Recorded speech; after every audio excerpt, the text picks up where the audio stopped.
बाळ, फ्रीजमधून श्रीखंड काढ ना. आम्ही पूर्वी घरीच बनवायचो श्रीखंड. त्याची चवच वेगळी होती. आता काय सगळं रेडीमेड. आजी, हे श्रीखंड खाऊन बघ. आज तुझ्या आईनं घरीच बनवलं की काय? हे आहे गोकुळचं श्रीखंड. अगदी जिभेवर रेंगाळणार. जिभेवरच नाही तर मनावरही रेंगाळणार. गोकुळ श्रीखंड, मनावर रेंगाळणार. छत्रपती शिवाजी महाराजांच्या किल्ले सिंधुदुर्गसाठी 50 लाखांचा निधीची घोषणा करणाऱ्या उद्धव ठाकरेंनी 1 रुपयाचा देखील निधी दिला नाही अशी टीका सांस्कृतिक कार्यमंत्री आशिष शेलार यांनी केली. रणरागिणी तारा राणी या मालवणीतील महानाट्याच्या शुभारंभ प्रसंगी ते बोलत होते. मी सगळं बघितल्यावर सगळी माहिती ज्योतिताई मला देत होत्या आणि त्या सांगत होत्या की सुरतवर ज्यावेळेला आक्रमण केलं त्यावेळेला स्वराज्यासाठी, स्वधर्मासाठी, स्वभाषेसाठी खजिना ज्यावेळेला सुरतवरून आणला तो असं म्हणतात विजयदुर्गला किल्ला त्या ठिकाणी महाराजांनी ठेवला आणि मग तो खजिनातून आमचा सिंधुदुर्ग किल्ला त्या ठिकाणी. आणि म्हणून या ठिकाणी ज्यावेळेला शिवगीत त्यावेळेला झालं त्यावेळेला तुम्ही सुद्धा असं म्हणालात की स्वतःच्या सुखाला बाजूला ठेवून महाराज जगले म्हणून तुम्ही आणि आहोत. पण या गोष्टींचा अभ्यास करायला लागेल, याचे दाखले मिळवावे लागतील, याचे पुरावे जमवावे लागतील, या सगळ्या पुराव्यांना एकमेकाशी जोडावं लागेल. केवळ कागदोपत्री पुरावे बघून चालणार नाहीत तर त्याला वास्तुशास्त्राची जोड द्यावी लागेल, पुरातत्वाचा अलंकार चढवावा लागेल, या सगळ्याला इतिहासाची जोड पुरावे म्हणून द्यावी लागेल. हे सगळं करावं लागेल आणि याची मला गरज निलेशजी जेव्हा वाटली, कारण मी स्वतः पॅरिसला वर्ल्ड युनेस्कोच्या ऑफिसला गेलो. कारण होतं आपले 12 किल्ले मराठा मिलिटरी लँडस्केप, त्यात हा सुद्धा किल्ला आहे. हा वर्ल्ड हेरिटेज जागतिक वारसा म्हणून घोषित व्हावा म्हणून माननीय मोदी साहेबांनी जे 12 किल्ले त्या जगातल्या मोठ्या युनेस्को समोर पाठवले तेव्हा प्रचंड प्रस्ताव देशभरातून होते. पण मोदी साहेबांनी आपल्या सिंधुदुर्ग किल्ल्याला आणि 12 किल्ल्याला देशातून नॉमिनेट केलं त्या वर्ल्ड हेरिटेज. आणि तिथे एक सल्लागार समिती आहे, आयकॉमॉस काय म्हणतात, ही सगळी गोरी मंडळी बसली होती. रंगाने म्हणत नाही मी, केवळ त्या एका अर्थाने विदेशी या अर्थाने म्हणतो आहे. आणि त्यांचं ज्ञान बघितलं मला आश्चर्य वाटलं. हा पुरावा द्या, तो पुरावा द्या, याची माहिती द्या. आणि मग माझ्या लक्षात आलं ज्योतिताई की हे पुरावे जमा करणं, ते संचित करणं, त्याला संबंधित त्या ठिकाणी कॉर्पोरेटिव्ह एव्हिडन्स देणं, त्याला इतिहास, वास्तुशास्त्र, आर्किटेक्ट, आर्किओलॉजी, पुराभिलेख याची जोड देणं, हे आपल्या भाषेत आपल्या लोकांना उपलब्ध करणं आणि जगाला कळायला त्यांच्या भाषेत निर्माण करणं ही प्राथमिक गरज आहे.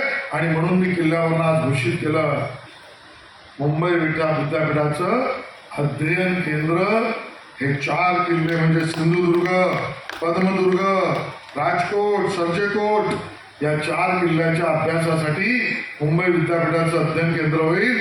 आणि सांस्कृतिक विभाग 50 लाख रुपये देणार. 50 लाख रुपये लागले तर वाढवून देईल. तर उद्या संजय राऊत प्रेस घेईल. 50 लाख मध्ये काय होत आहे? अरे 50 लाख मध्ये काय होतं म्हणणार आहे नितेशजी सांगा. यांचेच मुख्यमंत्री ज्या वेळेला सिंधुदुर्ग किल्ल्यावर आले आणि मंदिराला मी 25 लाख देतो, 50 लाख देतो म्हणून मुख्यमंत्री असताना म्हणाले, मी संजय राऊतांना म्हणे आता ऍक्टिंग कर, उद्धवजी 50 लाख कुठे गेले, उद्धवजी 50 लाख कुठे गेले, अजून हातात नाही आले. हा छत्रपती शिवाजी महाराजांचा अपमान. मी तर म्हणेन उद्धव ठाकरे यांनी छत्रपती शिवाजी महाराजांचा अपमान घोषित केलेला आमचा निधी छत्रपतींच्या नावाचा इथे दिलाच नाही.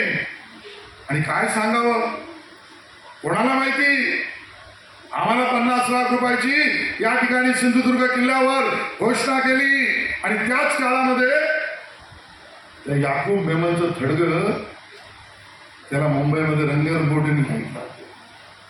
काय भरोसा, या औरंगजेबी फॅन क्लबच्या उद्धवजीच्या पक्षाने या आमच्या महाराजांचा निधी त्या याकूब मेमनच्या थडग्यावर मतांसाठी तर टाकला नाही ना, ही आमच्या मनातली शंका आहे. आणि शंका आम्ही उपस्थित यासाठी करतोय कारण देवनारला मुंबईत, अतुलजी तुम्हाला माहिती आहे, एक नवीन पूल निर्माण झाला.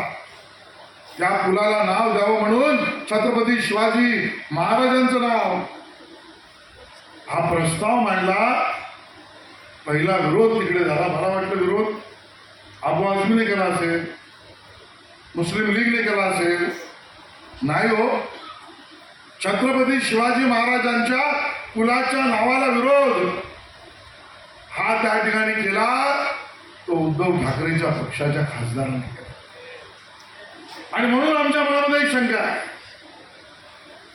आम्हाला ज्यावेळेला संजय राऊतांना हा प्रश्न विचारायचा आहे, अरे कुठल्या तोंडाने तुम्ही आम्हाला प्रश्न विचारताय? छत्रपती शिवाजी महाराजांच्या वंशजांचा जाहीर अपमान, जाहीर अपमान. छत्रपतींच्या वंशजांना या उबाटा सेनेच्या संजय राऊत यांनी विचारलं, तुम्ही वंशजाचे पुरावे द्या, वंशजाचे पुरावे द्या. तुम्ही महाराजांच्या वंशजांना पुरावे मागणार, महाराजांच्या नावाने असलेल्या पुलाला विरोध करणार आणि महाराजांच्या किल्ल्यावरचे कोण जाणे तिथले 50 लाख रुपये याकूब मेमनच्या थडग्याला वळवणार. खऱ्या अर्थाने शिवद्रोही उद्धव ठाकरेंची सेना आहे. मला मुद्दामून उल्लेख करायचा आहे कारण सत्य बोलल्याशिवाय कळत नाही आणि सत्याच्या मार्गावर चाला हे छत्रपतींचे शिकवण आम्हाला आहे. आमचे दिवसभरातले सर्व अपडेट्स, ताज्या घडामोडी आणि थेट लाईव्ह पाहण्यासाठी सबस्क्राईब करा, लाईक करा कोकणचं नंबर 1 महा चॅनल कोकण 7 लाईव्हचं YouTube चॅनल.